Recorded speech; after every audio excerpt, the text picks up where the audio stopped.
How's it going, everyone? We are coming off the heels of the official release of Granblue Fantasy Relink, and a lot of people talking about it, a lot of people playing it. Really happy to see the game's success. I've been playing it, really enjoying my time with it. However, I am still very early on.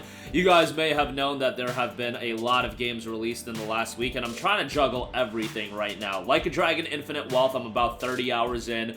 Started Persona 3 Reload, and I'm playing Granblue Fantasy Relink. I had a couple of other playthroughs that I was working on, but they were of older games that they've just been totally shelved for these new releases. I'll get back to them at some point, but for now, the priority is new releases, and I'm trying to do something wild this year. I'm trying to legit complete every major release that drops this year. I don't think I've ever really done that any year. There's a lot of games that I'll start and then drop, but I'm trying to do something a little outrageous. We already completed Prince of Persia: The Lost Crown, did a playthrough of Last of Us Part 2 Remastered, Tekken 8 is done.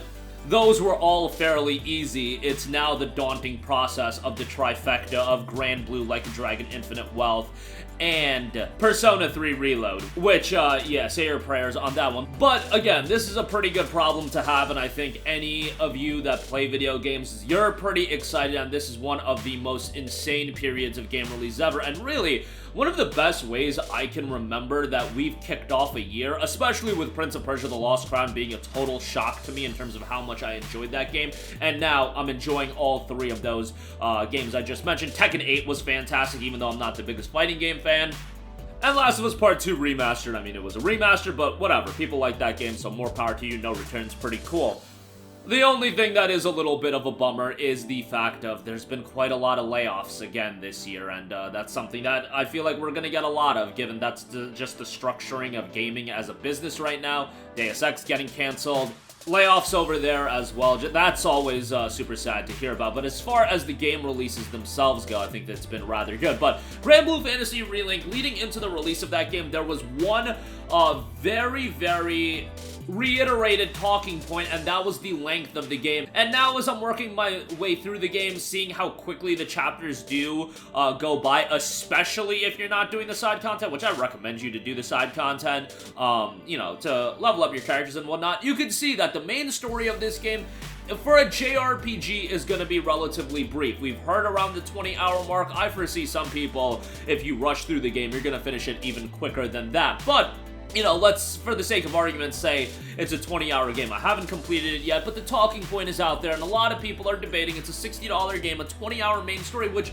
by the way, for a Japanese RPG, and an RPG in modern day as well, a little bit jarring. I mean, even RPGs back in the day, 20 hours at length, that's a little bit of a surprise, and something that isn't done often, and definitely for a lot of people, when they see a time length like that, 20 hours, a lot of people push back. Hey, it's a $60 game. Hey, it's a JRPG. Why is it only 20 hours? Now, first of all, yes, the main story is 20 hours, but as we know, there's a lot of post-game content. There's going to be a lot of updates for this game, and there's a lot of side stuff to do, and a lot of people will look at the post-game content as the most captivating element of the game, so take that for what it's worth. But for the main story, 20 hours, is that a little bit short?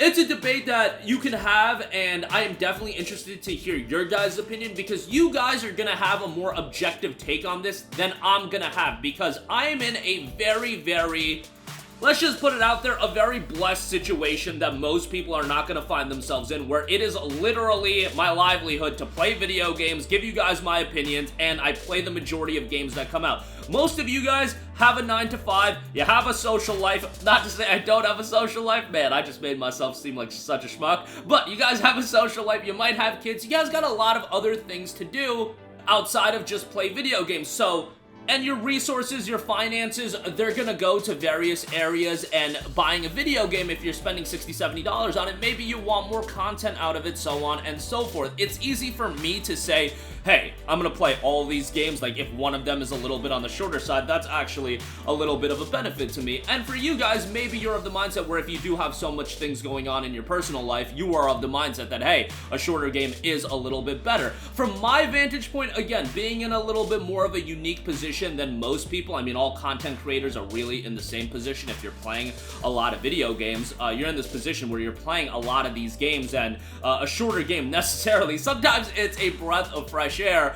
you know, a game like Suicide Squad, there was a lot of talks on that. It's not just Granblue, but 9 to 10 hours on that game. Game length is just a very debated topic. I just feel like it's more in the gaming zeitgeist right now because of Granblue as well as Suicide Squad. We've been covering Granblue more so that's the one I'm looking at, but Suicide Squad as well. That's been a very big talking point with that game, and I am of the mindset that, again, coming from my unique position, that there are so many games coming out that you have ample information before you buy a game that it is easy for you to make a decision, or it's just as easy that if you decide that 20 hours for a main story does not fit $60, a $60 purchase, you can easily wait for that game to go on sale and you can buy something that offers you a lot more content for your dollar. I find this to be interesting because timing-wise, it's so funny to talk about, especially with Granblue just coming out.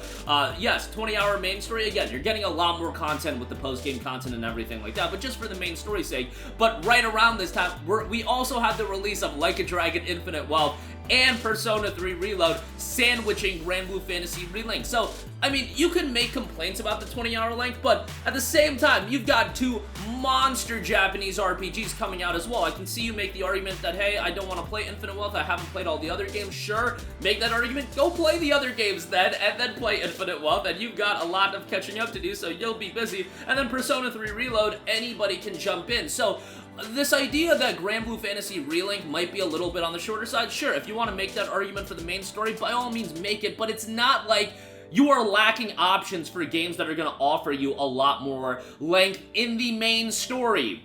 Again, when you assess Granblue in totality, you're getting a lot more content, but it is an argument for the main story length as far as how long it is. And sometimes brevity is the soul of wit, I think is the saying goes. Like, sometimes you want a game that's a little bit more concise and to the point. And as I've been playing Granblue Fantasy Relink, it has been totally all killer, no filler. Like, you're going boom, boom, boom, boom, boom through these chapters, but there's a lot of big moments going on as well. I haven't played it to conclusion, so I can't speak on it in totality, but what I'm playing of it, I'm really enjoying. And I just think there's room for all of these games to exist. And I also don't think that game length should be tied to what the price point of the game should be. Quality is quality. Granblue Fantasy Relink to me is a lot of quality, even if the main story is going to be shorter. I feel like I have to keep saying that.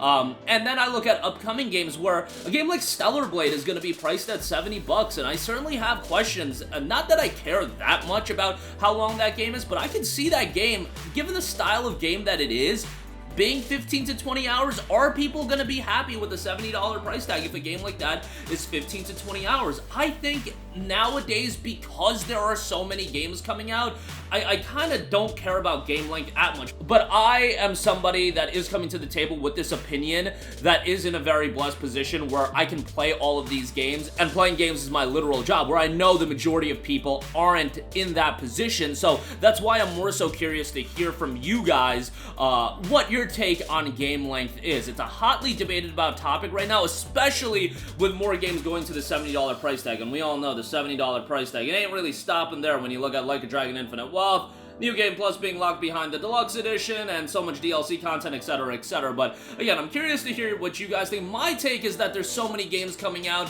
that you could, if you want game length, you can pick games with a lot of game length, a lot of replayability. And then if you're somebody that wants something where the main story is a little bit shorter, you can go with a Granblue Fantasy Relink, and you'll still have the option for a lot more content. It's just the options right now in gaming, I just feel like, are so abundant that complaining about game length, given that there are so many lengthy games, that I don't think holds a lot of weight. And I do feel like there's times where game length, the discussion can be had more aptly, especially, you know, people talking about Suicide Squad and it being a 9 to 10 hour game. That's one game I haven't played yet. I do plan on playing it, so I don't want to talk too much about my opinions on it, given that I haven't played the game, but I just have heard 9 to 10 hours, and 9 to 10 hours does sound a little bit on the shorter side for a $70 game. But again, there's so many options in gaming today that if you want the lengthier game, Like a Dragon Infinite Wealth, Persona 3 Reload, there's going to be a lot more other games that are coming out, and that's just my 2 cents on it. But again, interested to hear your guys' take, because you kind of come at it at the more normal angle and the, you know, average person angle. So comment your thoughts down below, sound off there. Thank you for watching, and goodbye. Hey guys, we hope you enjoyed the video, and if you did, make sure to hit the subscribe button, and if you're already subscribed, do us a favor and hit the bell icon. This way you'll be notified whenever we post a new video. That's the best way to keep up with all of our uploads, and we usually try to upload 2 videos a day. And with the bell icon hit, you'll be notified whenever we do upload a video. As always, thanks for watching.